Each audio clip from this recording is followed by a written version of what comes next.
नेपाल में बाढ़ की त्रासदी आप तो देखे ही होंगे। और उस बाढ़ की त्रासदी केवल बाढ़ ही नहीं है, वह बाढ़ की त्रासदी वैसे अंशुओं की आवाज हमेशा के लिए दबा दी, जो आवाज मानसरोवर की यात्रा के लिए निकला था। और यह सारा कहानी महज कुछ पलों में हो गया। सर्वप्रथम नमस्कार, मैं प्रिंस झा और आप देख रहे हैं वर्ल्ड इन अ ग्लांस। आज वर्ल्ड इन अ ग्लांस के एपिसोड में बात करने जा रहे हैं नेपाल में आए बाढ़ त्रासदी को लेकर के। क्या उस बाढ़ त्रासदी में केवल भूकंप ही दोषी है? क्या भूकंप की वजह से इतनी बड़ी त्रासदी आई, या मानसून की जो बारिश की पानी है वही एक त्रासदी के रूप में तब्दील हो गया, या कुछ और भी वजह हैं? और इस त्रासदी आने से नेपाल और सटे हुए उसके देश भारत के ऊपर क्या प्रभाव पड़ रहा है, इसके बारे में संपूर्ण चर्चा करेंगे। सबसे पहली बात समझ लीजिए आप, तो यह बाढ़ जो आया उसका मुख्य वजह क्या था? बाढ़ कोई भूकंप आने से समान तौर पर नहीं हुआ है।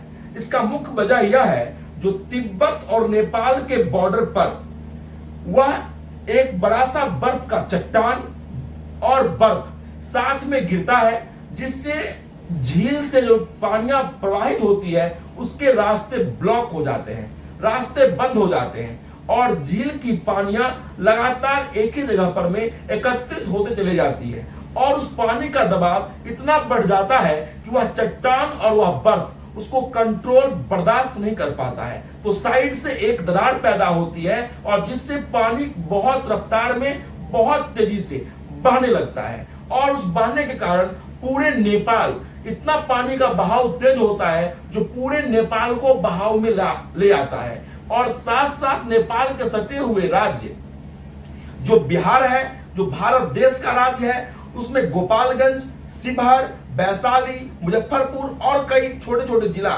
जिसको भी बाढ़ के खतरे के ऊपर देखा जा रहा है। और इस त्रासदी को आ जाने से केवल और केवल वहां नेपाल सरकार के ही नुकसान नहीं हुई है, उस नुकसान के बहुत सारे मायने हैं। सबसे पहले 450 से ऊपर लोग अभी गुम बताए जा रहे हैं, जो लापता हैं। 200 से अधिक लोगों की मौत हो जा चुकी है, और राहत सामग्री भी उस तक पहुंचाना बहुत मुश्किल हो रहा है। उसका मुख्य वजह यह है कि रास्ते का टूट जाना, पुल बह जाना, बिजली कनेक्शन खत्म हो जाना, इसकी वजह से राहत भी सही लोगों तक पहुंचाना बहुत ही कठिन और मुश्किल होते जा रहा है। वैसे मैं आपको बता दूं, आज से 13 माह पूर्व भी इस तरह की घटनाएं उसी जगह पर में देखने को मिला था, लेकिन नेपाल सरकार बस रिपोर्ट को तैयार करके नीपा पोती कर करके सारी चीजों को समाप्त कर दी, लेकिन उसके ऊपर में मजबूत एक्शन नहीं लिया गया। और उसका वजह ही या नेपाल का बाढ़ त्रासदी है।